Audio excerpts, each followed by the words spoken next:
everyone, thank you so much for watching. Before you do anything else, please like and subscribe and share and all that cool stuff. So I'm a huge Paris Hilton fan. I've been since The Simple Life. I watched season 1 and then I watched all the other seasons after that. The only season that I did not like, but I still watched, was the one where they were separate because they were, I guess, feuding. And I'm so glad they're friends now. I have feuded with some of my friends that are still my friends now. And I feuded with some that are no longer my friends, but that's how it needed to be. But those two needed to be friends. Paris Hilton just went to Mexico City and Australia to promote her new perfume.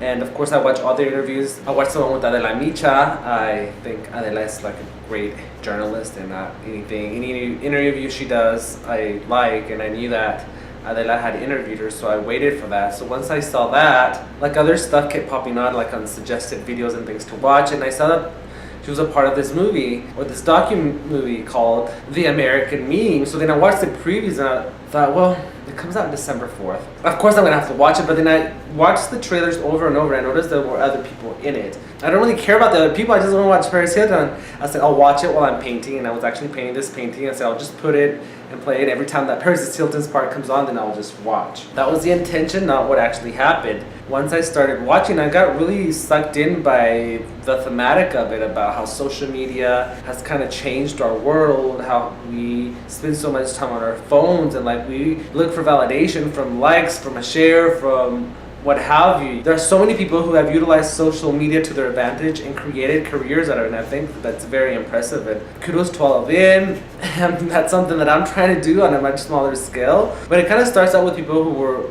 Vine, and I never got into Vine, and a lot of these people I didn't know, and I guess because I'm not that connected socially, I guess because I'm older, I'm 36 years old, I don't even have Snapchat, and today I just got asked by someone, can you please get a Snapchat? I'm considering it, but we'll see. But it's very interesting to think that Andy Warhol predicted all of this, and they mentioned this in the movie documentary, that in the future everybody's gonna have their own 15 minutes, or I guess in this case seconds of fame, because it's a world where it's, for someone to keep your attention for 15 minutes, it's kind of hard. It's more like seconds, and that's what Vine did, 6 seconds, and it interviewed these people who were in Vine and what they did and things like that, and kind of like how Paris has set the foundation for what we now consume via social media, via television and things like that, reality shows. I love The Simple Life. The Simple Life, I don't know, it was a little bit more organic, even though they were misplaced from what they knew. They were still playing characters, and I knew that, so I never got like really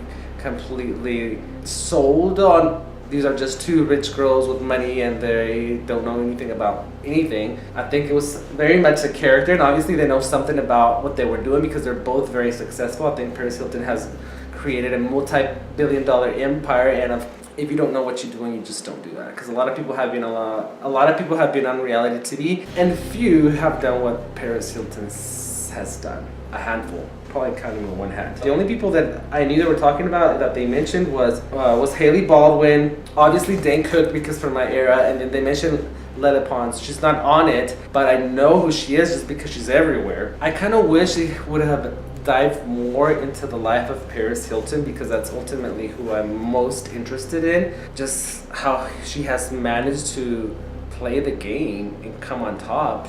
They didn't play her. A lot of people get played by the industry, and she has found a way to come out on top. So I would have liked, it's a good movie or documentary or docu-movie or whatever. The format could fit either or. And it's very interesting, like what would our lives be without social media? I'd like to think that I'm not that connected to it just because I didn't know who a lot of these people were.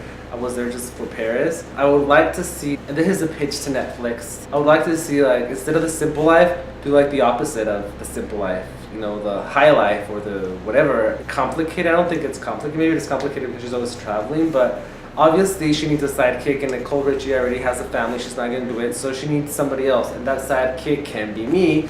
So Netflix, I'm pitching the idea of, like, I don't want to copy the name from the show, The Lifestyles of the Rich and Famous, from that VH1 show, but kind of that idea, but maybe let's think of a different name, like The High Life, Living Up with Paris Hilton, or I don't know. Netflix, you can think of the title, but she needs a sidekick, and this sidekick needs to be me, someone who's from the very simple life into her very not so simple life now. I think it'd be really interesting to just kind of depict how this woman has transformed herself into a multi-billion-dollar empire. And I'm saying multi-billion because I don't even know how much she's worth, because numbers and that doesn't matter, but I know if you have 19 product lines, then you're making lots of money, and I don't think that's even important to her. I just think just success is, and I would love for that to be depicted either in a movie or a documentary or a series, a Netflix original series with 14 episodes, and I can be in them. So bottom line, it's a good watch. I thought I could just casually paint and watch it and not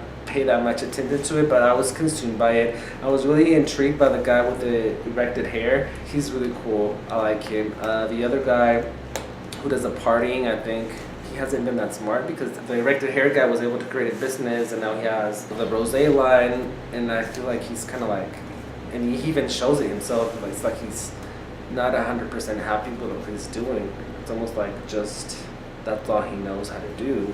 Even though I do want to be a part of this crazy social world, I know how to do other things. You know, I was in the military. I was an art teacher for many years. I'm a painter. I have also a degree in industrial technology. Get educated, find something that you really like, and make a career out of it, because this might not last forever. And even though you're up one day, the next day you may be down, and you have to be prepared for when you're down. But overall, it's a great documentary or docu-movie or what have you. Please watch it. Netflix are doing lots of great stuff, and please watch all the other content in my channel. Until the next time, adios y bye. Paris Hilton, I love you.